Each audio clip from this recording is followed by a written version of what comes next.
À l'ère de l'entrepreneuriat et des réseaux sociaux et du digital nomad attitude, le voyage va clairement se démocratiser. Bon, il est déjà en train de se démocratiser, très clairement. Mais je pense qu'en fait, voyager, ça s'apprend. Ça s'expérimente, bien sûr, mais il y a quelque chose qui s'apprend. Et ça s'apprend dans la pratique. Et ça s'apprend pas sur un territoire qui a été colonisé ou envahi par une vague d'occidentaux qui se cherchent ailleurs, en fait. Je suis pas là pour décapiter qui que ce soit. D'ailleurs, je suis moi-même une grande voyageuse. J'ai une âme de voyageuse et j'ai été élevée comme ça. J'ai eu la chance et des opportunités grâce à ma famille et à ma propre volonté de voyager, de vivre ailleurs, à l'étranger. Mais je trouve que maintenant, le voyage, ça a clairement perdu de son sens dans son rapport à la documentation que t'en fais sur les réseaux sociaux. Qu'est-ce que j'entends par documentation sur les réseaux sociaux? Publier ce que tu fais sur les réseaux, notamment tes conditions de vie, qui ont bien évidemment upgrade, bien sûr, et de transmettre un message de « Ah, faut que tu partes, faut que tu ailles ailleurs, parce que toi aussi, tu vas te retrouver ». À la base, je suis d'accord avec ce message. Tu peux te retrouver ailleurs. Mais ailleurs, ça signifie pas à l'étranger, dans une destination paradisiaque, où tout ton confort est décuplé. Voyager et se découvrir, c'est aussi se mettre dans des zones d'inconfort. Et en fait, c'est surtout ça. C'est s'éloigner de tout ce qui t'est similaire, habituel.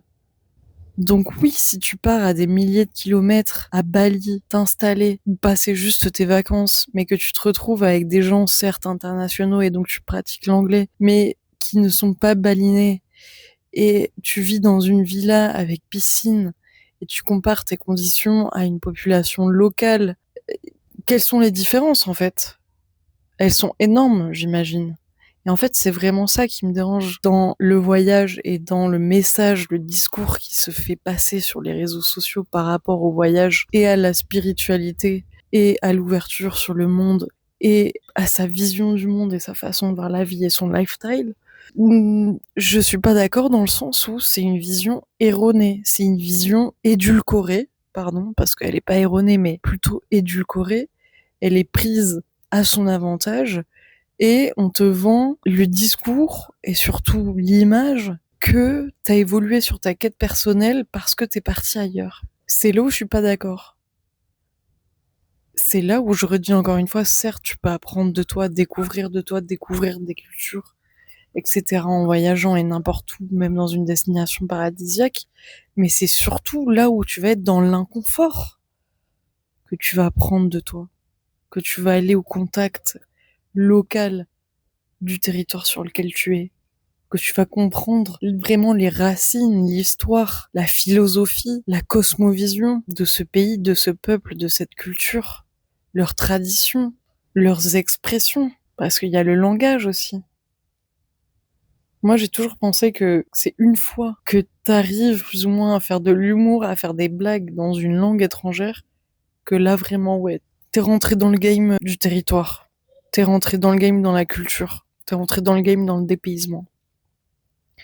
Parce que à Bali, qu'est-ce qui te dépayse? Les paysages, la vibe peut-être, mais finalement les gens que tu côtoies, c'est pas vraiment un dépaysement si tu restes la plupart de ton temps avec des gens de la même nationalité que toi. Le truc là-dedans, c'est que je comprends que voyager, ça fait peur. Surtout si tu voyages seul, en fait. Mais on y viendra. Le fait est que, bien sûr, si t'es pas quelqu'un de base qui est à l'aise avec le mouvement géographique, la relocalisation ou l'expatriation, je comprends que tu cherches des destinations qui soient assez touristiques pour que tu puisses, une fois sur place, être rassuré, savoir que tu vas rencontrer du monde, des gens qui parlent ta langue, pas te retrouver tout seul, pas savoir comment faire une fois que t'es là-bas sur les lieux, te retrouver comme un con à bouffer tout seul alors que c'est ta hantise, etc., etc. Je comprends vraiment que voyager ça intimide, que voyager ça fasse peur, mais que ça attise ta curiosité. Et que comme premier pas, tu décides d'aller à Bali ou toute autre destination touristique, mais c'est à ce moment-là que je veux intervenir. Je veux être là pour t'apprendre à voyager. C'est hyper prétentieux. J'ai mes acquis, j'ai mes connaissances, j'ai mes expériences, j'ai fait mes expérimentations. et je la continue toujours actuellement parce que je viens de déménager dans une ville pour la première fois. Qu'elle soit en France ou à l'étranger, c'est la même chose. On s'expatrie, on se met dans un nouveau lieu, genre t'es placé sur un point, sur le globe, sur une carte, et what are you doing? C'est une nouvelle map, t'as plein de choses à découvrir. Des restos, des parcs, des endroits où il y a des cours d'eau pour te ressourcer, des skateparks, des magasins de second hand, whatever. Mais le truc sur lequel je me focus, c'est vraiment genre le voyage à l'étranger. À l'étranger, t'as encore moins de ressources parce que si ça se trouve, t'as même pas pris ta eSIM avec du crédit internet et ouvrir ton Google Maps. Le truc, c'est que si tu vas à Bali, forcément, t'as pas besoin de faire ça. Forcément, tu vas trouver un Français qui va te dire les meilleures adresses, qui va te donner les meilleurs plans, qui va te parler des meilleurs temples, et tu vas faire le parcours traditionnel, classique, que tout le monde fait, et ce qui sera pas justement genre, t'auras pas ouvert les champs cosmiques de qu'est-ce qui peut t'arriver une fois sur place. T'auras pas laissé la vie, le jeu de la vie, prendre en main ta situation. Tu te serais laissé bercer par ce que t'as vu sur internet et ce qu'on t'a dit et tu te seras cantonné au chemin déjà battu. Et c'est pas grave, c'est pas vraiment une critique. C'est une critique que si c'est vraiment ta seule façon d'appréhender le voyage, d'expérimenter le voyage. Parce que c'est pas ça un vrai voyage. Un vrai voyage, c'est justement se laisser ouvert à ce qui peut se produire une fois sur place. Alors je te parle pas de te mettre en danger, de pas te renseigner, bien au contraire. Je te parle de rester curieux, de parler à des gens, même si tu comprends pas ce qu'ils veulent te dire et que c'est long, de faire confiance à que l'itinéraire intuitif que tu as décidé de prendre sur ton voyage va te mener aux bons endroits, aux bonnes personnes. Fais confiance à ton intuition, surtout beaucoup. N'hésite pas à aller à un endroit qui t'appelle, en fait, même si c'est pas du tout un lieu cité sur les cartes. Enfin bref, genre, tu vois ce que je veux dire? Être vraiment réceptif à ton expérience une fois sur place. Te détacher du groupe, te détacher des destinations instagrammables, te détacher de ce qui est stylé, où est-ce que c'est stylé d'aller, parce que t'as un business et que t'es un digital nomade, ça fait sens que t'ailles à Bali. Non, en fait. Et c'est justement là où si tu veux être un bon explorateur, il faut changer la donne. Surtout quand tu sais que tel ou tel territoire est surpeuplé, est victime d'un tourisme de masse et une destination qui est Instagram vs reality. Et en fait, c'est pas ce qu'on veut. Genre, qu'est-ce que tu vas participer à ce phénomène overbooké, en fait? Il y a plein de gens qui savent pas voyager. Il y a plein de gens qui savent pas se mettre à découvert parce que ils connaissent pas les codes de ce territoire. Et encore une fois, je le répète, c'est normal. Certains ont plus de facilité ou ont plus pratiqué, donc ils sont beaucoup plus ouverts à ce type d'expérience. La majorité des gens, bah, c'est pas ce qui les font kiffer, en fait. Moi, j'ai jamais été de voyager pour aller au Club Med, en fait. Pourtant, mon papy, il est comme ça. Mais moi, zéro. Pas été élevé comme ça. J'ai justement le mindset de aimer me perdre pour découvrir plein de choses de manière intuitive, genre de m'être laissé guider, littéralement. C'est trop facile d'aller dans des destinations où il y a beaucoup de touristes et de parler du pays alors qu'en fait, t'as pas été immiscé dans le pays. T'as pas été immiscé dans la culture. T'as pas parlé assez longtemps avec des locaux. Tu connais en surface l'histoire du pays, la politique du pays, la spiritualité du pays en surface. Moi, c'est ça que je reproche. C'est que tu peux pas donner l'image que t'es un voyageur alors que tu te retrouves avec la même chose à des milliers de kilomètres. Ça n'est pas du voyage, c'est du tourisme. C'est superficiel. Et c'est ça qui est dommage parce qu'on voyage à la base, pourquoi? Pour découvrir. Pas découvrir que les paysages uniquement. C'est aussi la culture, c'est aussi la langue, c'est aussi la bouffe. C'est aussi les façons de cuisiner. Moi, quand je suis allée en Inde, j'ai été fascinée par leur façon de cuisiner, de manger. J'avais déjà été en Afrique avant, donc forcément, j'avais déjà vu qu'on mangeait avec les mains. Et c'est en Inde que on m'a appris la philosophie un peu de manger avec les mains, de ses bénéfices. Quand j'allais au restaurant avec mes potes, chacun ne prend pas un plat pour lui. On prend plusieurs plats et on partage, type tapas, sauf que c'est des plats. C'est une autre façon de voir la vie. C'est une autre façon de voir les choses. Il y a une autre philosophie, il y a une autre histoire, il y a un autre storytelling. Mais si j'avais fait ami-ami en Inde avec la plupart des Russes qu'il y a, ou n'importe quel autre Français ou touriste, et pas des Indiens, j'aurais sûrement pas expérimenté cette façon de manger avec les autres. De partager un repas comme on l'a partagé. C'est ça que je parle, c'est toutes ces petites différences et toutes ces petites nuances qui peuvent se passer lors d'un voyage parce que t'es pas avec les personnes avec qui tu devrais être dans ton objectif de découverte, immersion, plongée dans l'inconnu. Là, tu restes dans ta zone de confort, tu restes dans le connu en fait. C'est bien, t'as déjà fait l'effort de prendre un billet d'avion, de voyager, enfin d'avion, de train, de trucs, de machin, bidule, on s'en fout. À Bali, tu vas pas en train, enfin genre si peut-être, mais bon, voilà. Moi, je suis pas partie de cette team. Tu t'es placé dans un nouveau territoire. Félicitations, c'était the first step. Les next steps, c'est vraiment continuer focus sur l'immersion. L'immersion dans l'inconnu de cette culture, de ce pays, de cette façon de voir la vie, de cette appréhension du monde. Parce que c'est ça aussi voyager. C'est découvrir de nouvelles façons de voir le monde, de vivre la vie, d'avoir un certain rythme de vie. T'as jamais entendu ce truc de les pays du Nord, c'est les pays productifs, les pays du Sud, c'est les pays où c'est un peu plus chill, truc machin, il fait plus chaud, donc un certain rythme de vie, on doit s'adapter, on doit changer, on se lève plus tôt, on se couche plus tôt. Enfin, tu vois ce que je veux dire? Il y a plein de choses, il y a plein de nuances qui, bien évidemment, touchent notre psyché, notre façon de penser, notre façon de voir la vie, encore une fois, notre rythme interne, notre façon de nous alimenter, de nous nourrir, notre façon de cuisiner.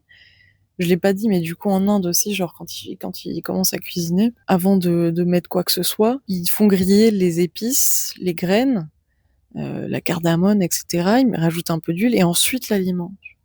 Comme le café, quand tu le touilles avec ta cuillère, ça vient réveiller les saveurs de l'épice en question. J'avais jamais vu quelqu'un faire ça avant. Mais si j'étais avec mon ami anglais, irlandais ou japonais, j'aurais pas vu la façon dont les Indiens cuisinent.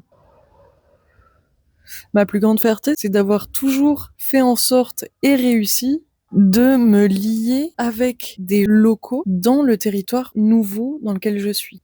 Parce que si j'ai choisi ce territoire, si j'ai voulu voir ce territoire, expérimenter ce territoire, c'est parce que l'histoire, la nourriture, la culture, peu importe, tout plein de choses en même temps ou un seul truc m'ont intéressé. Quel est donc l'intérêt d'aller traîner avec ma pote Géraldine française? Enfin, tu vois? Quel est l'intérêt en fait? Pour après vendre, là je reprends le cas des influenceurs de Bali qui ont monétisé leur passion et qui vendent des produits digitaux, etc., etc., ou des masterclass à 800 balles parce qu'ils ont changé de vie et que depuis qu'ils sont à Bali, ils ont réussi, blablabla, blablabla. C'est pas juste. C'est pas juste parce que, encore une fois, t'as voyagé dans la facilité. Je remets pas en question le fait que t'as appris sur toi. Je remets en question le fait que tu puisses ensuite oser guider les autres dans une nouvelle vie alors que tu as choisi toi-même une vie où ta situation fait que c'est plus facile. Tu n'en es qu'au début du chemin alors. Tout simplement, tu n'en es qu'au début du chemin et ne précipite pas les choses. Continue d'évoluer et mets-toi dans des situations où réellement tu expérimentes l'inconfort. C'est trop facile d'arriver avec un salaire français à Bali ou un autre pays. Et toi, t'as un pouvoir d'achat énorme et tu fais genre que t'as réussi à développer certaines choses alors que en fait, tu t'es juste relocalisé dans un endroit où c'est plus simple. Quelle est la différence avec si t'étais allé dans un pays moins touristique? Peu importe le pouvoir d'achat, mais moins touristique déjà. serais plongé dans une quête profonde et réelle de toi-même. Tu te serais placé en tant qu'observateur dans un endroit où réellement tout change. Et tu es toi-même plongé dans l'inconnu, mais dans cet inconnu, tu es toi aussi un inconnu, tu es toi aussi un étranger dans ce nouveau territoire. Tu es un étranger, tout comme ce territoire est étranger pour toi. Et c'est cette interaction, c'est ce dialogue qui est intéressant, plus que le fait d'être loin. Si t'es loin, mais entouré de choses qui ne changent pas réellement, tu peux pas réellement changer. Tu peux pas réellement avoir tout vu. Et là, genre, il faut entendre le mot voir profondément, en mode regarder la vie, explorer la vie. T'as pas expérimenté le voyage, t'as pas tout vu proprement.